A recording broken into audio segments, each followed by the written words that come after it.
కన్నతల్లి ఆస్తి మొత్తం లాక్కొని కనీసం అన్నం పెట్టని నలుగురు కొడుకులు. పోలీస్ స్టేషన్లో ఫిర్యాదు చేసిన వృద్ధురాలు. కరీంనగర్ జిల్లాకు చెందిన వృద్ధురాలు వేముల నర్సవ్వ తన నలుగురు కొడుకులకు పెళ్లిళ్లు చేసి ఆస్తిని మొత్తం పంచేశానని, చివరికి తనని ఒక చిన్న గుడిసెలో ఉంచి చివరికి అన్నం కూడా పెట్టట్లేదంటూ పోలీస్ స్టేషన్లో ఫిర్యాదు చేసిన వృద్ధురాలు వేముల నర్సవ్వ.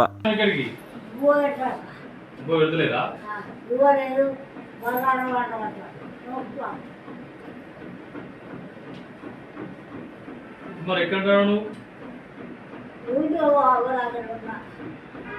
నీ కొడుకులు ఎవరు అన్నం పెడితే ఇంటి ఉంచుకుంటారా? వీళ్ళు నలుగురు ఎక్కడ ఉంటారు? ఊళ్ళో ఉంటారు.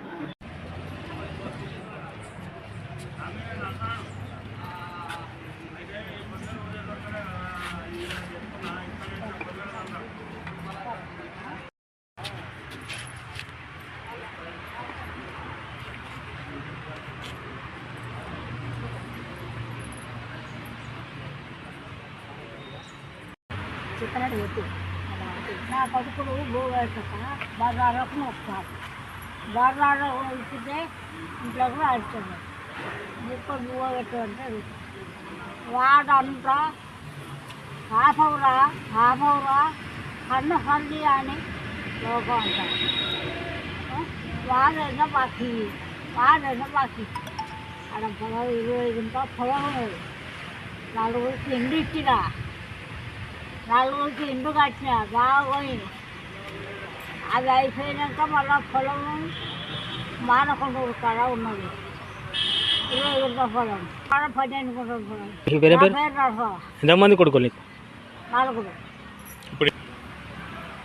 గట్టిగా బలానే ఉంటాను. 7 ఉంటుంది.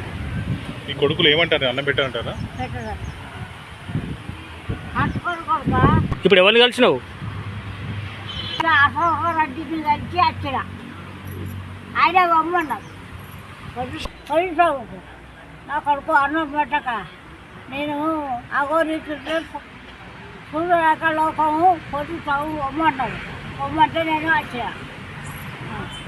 మరిన్ని అప్డేట్స్ కోసం మా ఛానల్ని సబ్స్క్రైబ్ చేయండి.